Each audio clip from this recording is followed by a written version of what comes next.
Hola, seguimos en el tema 8 dedicado a oscilaciones y vamos con el apartado 8.4 dedicado a muelles y péndulos.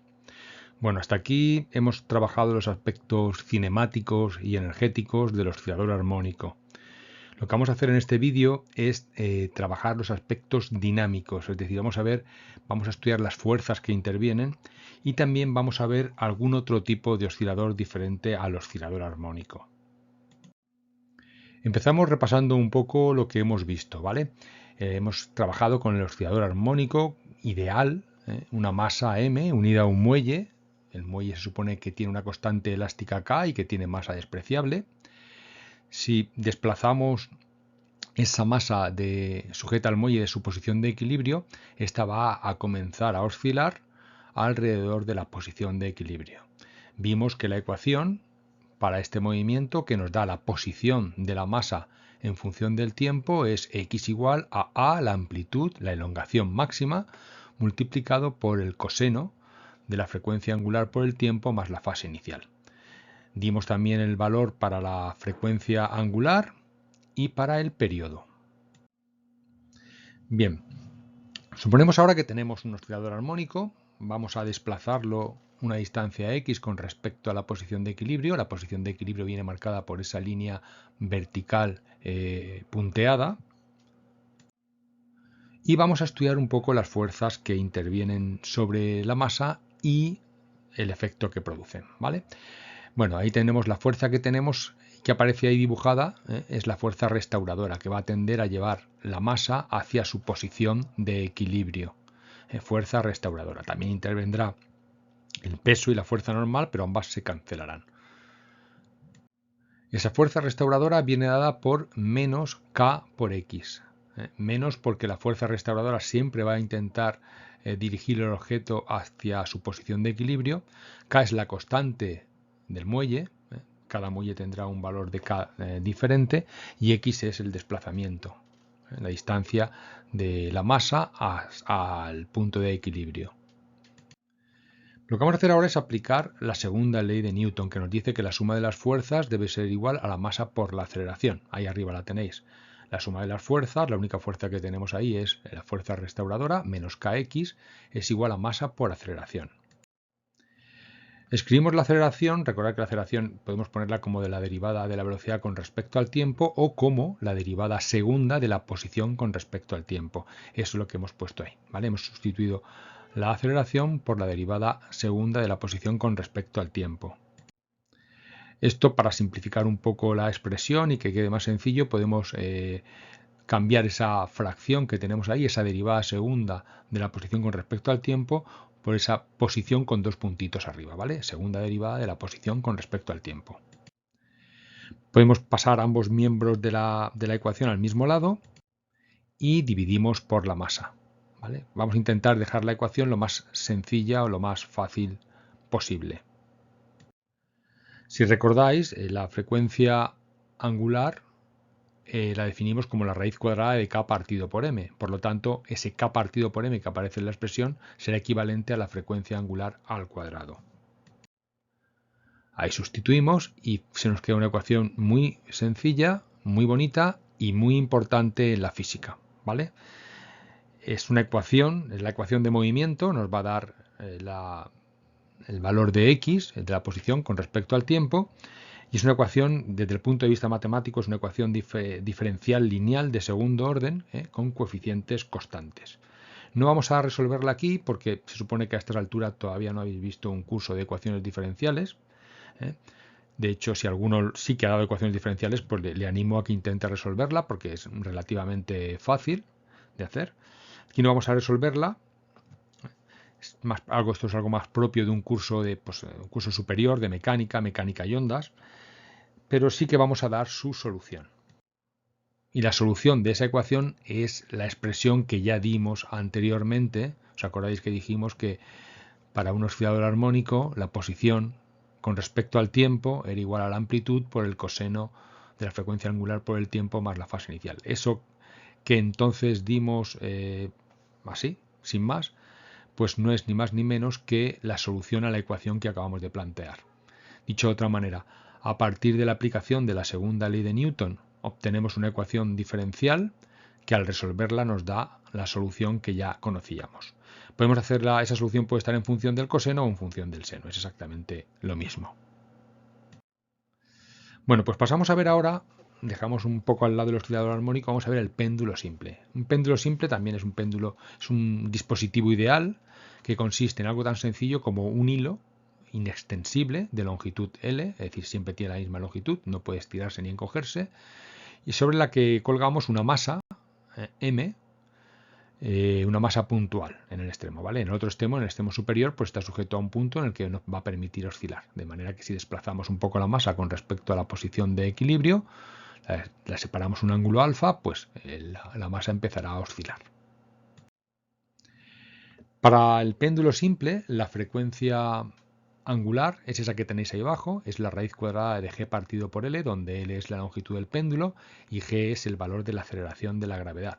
Si estamos en la superficie de la Tierra, pues ese g será 9,8, el valor de la aceleración de la gravedad en la superficie de la Tierra. Si estamos en la superficie de Marte, pues ese g será el valor de la aceleración de la gravedad en la superficie de Marte.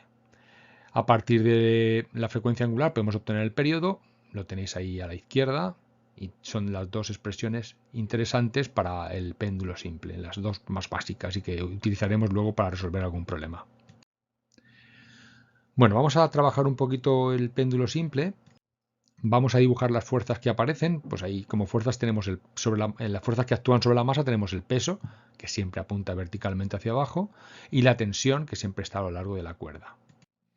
Vamos a descomponer el peso en sus dos componentes, la que está en la línea del hilo del péndulo, que sería P por coseno, y la que es perpendicular a esa línea, P seno.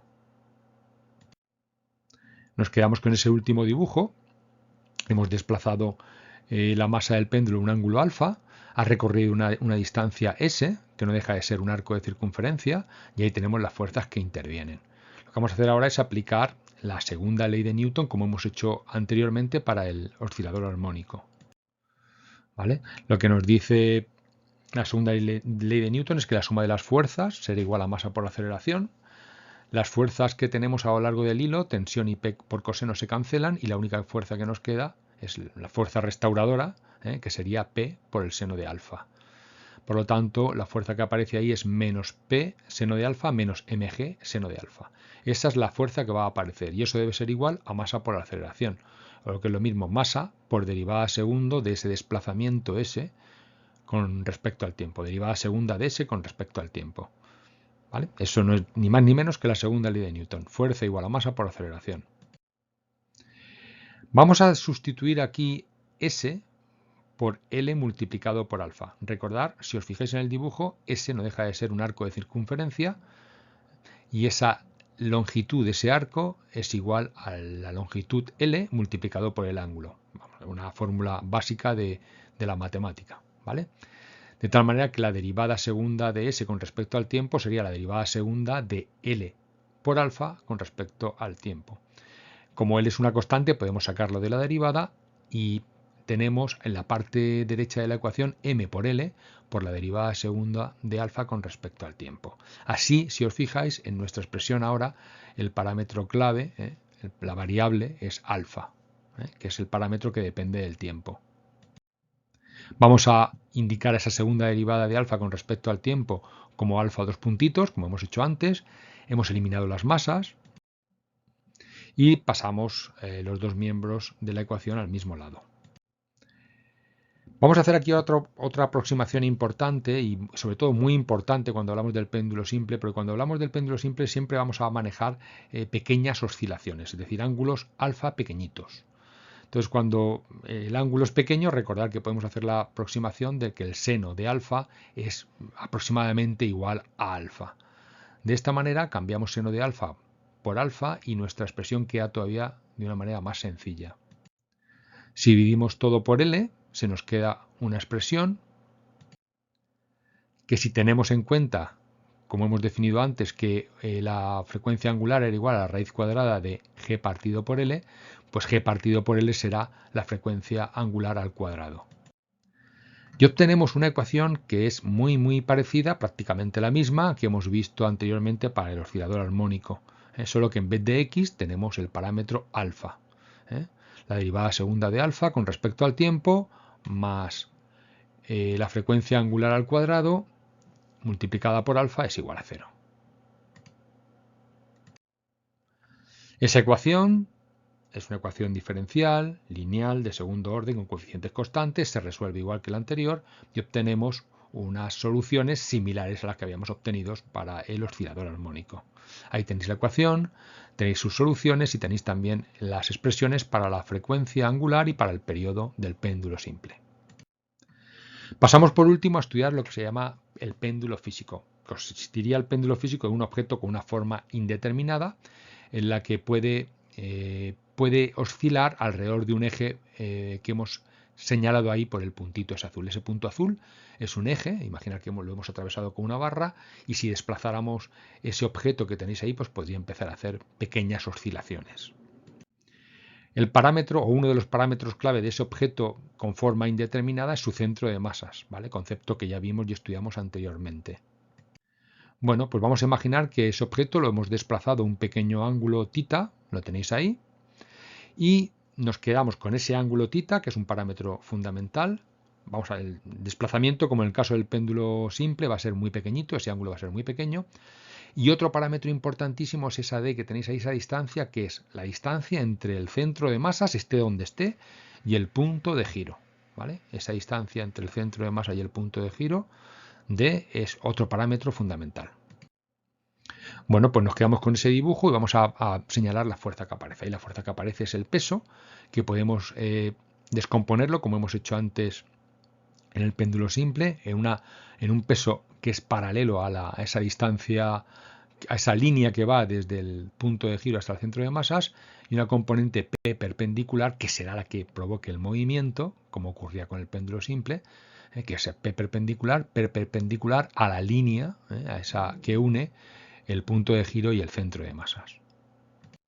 Bueno, pues vamos a aplicar, como hemos hecho antes, la segunda ley de Newton. En este caso, fijaros que cuando teníamos el péndulo simple era una masa que se desplazaba, el hilo era de masa despreciable y teníamos una masa que se desplazaba, una masa puntual. Aquí lo que tenemos es un sólido rígido que está girando. Por lo tanto, la segunda ley de Newton que tenemos que aplicar no es esa tan sencilla de fuerza igual a masa por aceleración, sino la variante para cuerpos en rotación. Un sólido rígido que rota. Si volvéis unos temas anteriores, teníamos ahí un tema que era dinámica de la rotación, pues ahí vimos que la segunda ley de Newton que nos interesa es esta, la ley de Newton para la rotación, que dice que el momento de una fuerza es el momento de las fuerzas, la suma de los momentos de las fuerzas que actúan es igual al momento de inercia, es ahí que veis ahí, multiplicado por alfa, que es la aceleración angular. Bueno, las fuerzas que ejercen momento, ahí fijaros que tenemos la componente paralela y la perpendicular. La componente paralela no va a ejercer momento porque está en la línea que une el punto de giro con el centro de masas. La única fuerza que va a ejercer momento es la componente perpendicular. Por lo tanto, el momento de esa fuerza será la fuerza, el peso, la componente perpendicular del peso, por la distancia que va desde el centro de masas, que es donde se está ejerciendo esa fuerza, hasta el punto de giro. Eso debe ser igual al momento de inercia del cuerpo. Recordad que cada cuerpo tenía un momento de inercia y que para un cuerpo así como este que os he dibujado, pues no lo conocemos, pero para cilindros, esferas y demás cuerpos sí que podíamos conocer mediante una tabla que sabíamos el momento de inercia de cada cuerpo. Pues ese momento de la fuerza, P perpendicular por D, es igual al momento de inercia por alfa, la aceleración angular. ¿Vale? Esa componente perpendicular del peso, como vimos anteriormente, será menos mg por el seno del ángulo, el seno de θ, multiplicado por d, y eso será igual al momento de inercia por la aceleración angular. La aceleración angular no deja de ser la derivada segunda del ángulo con respecto al tiempo. Fijaos como todo lo que estamos haciendo, el tratamiento, aunque sea algo distinto, se parece mucho a lo que hemos visto anteriormente. Vamos a hacer la aproximación que hemos hecho antes de considerar que estamos trabajando con ángulos pequeños, por lo tanto el seno del ángulo podemos sustituirlo por el ángulo y vamos también a cambiar esa fracción que tenemos ahí, esa derivada segunda del ángulo con respecto al tiempo, por θ, dos puntitos, el ángulo con dos puntitos arriba, que me está indicando que es la derivada segunda con respecto al tiempo. Con ese cambio nuestra expresión se queda mucho más sencilla. Vamos a pasarlos todo a un mismo lado de la ecuación. Vamos a recordar que la frecuencia angular para el péndulo físico será la raíz cuadrada de m por g por d partido por i, el momento de inercia. Por lo tanto, podemos cambiar esa fracción por la frecuencia angular al cuadrado y se nos queda una expresión como la que habíamos obtenido para el oscilador armónico y para el péndulo simple. Por lo tanto, tendrá soluciones similares y el tratamiento, pues como veis, es muy parecido. Os dije cuando llegamos a esta ecuación para el oscilador armónico que es una ecuación muy importante y es que es una ecuación de mucho interés en física. Bueno, ahí tenéis también, añado el valor del periodo, el periodo del péndulo físico, que es igual a 2pi partido por la frecuencia angular, esa frecuencia angular que tenemos arriba, y con esto pues hemos acabado. Os voy a dejar con este esquema general, donde tenéis todo el tratamiento que hemos hecho para el oscilador armónico, el péndulo simple y el péndulo físico. Y en el vídeo que viene a continuación lo que haré será resolver dos ejemplos, un ejemplo muy sencillito de péndulo simple y un ejemplo muy interesante de péndulo físico. ¿Vale? Pues nada, eso es todo. Un saludo y hasta pronto.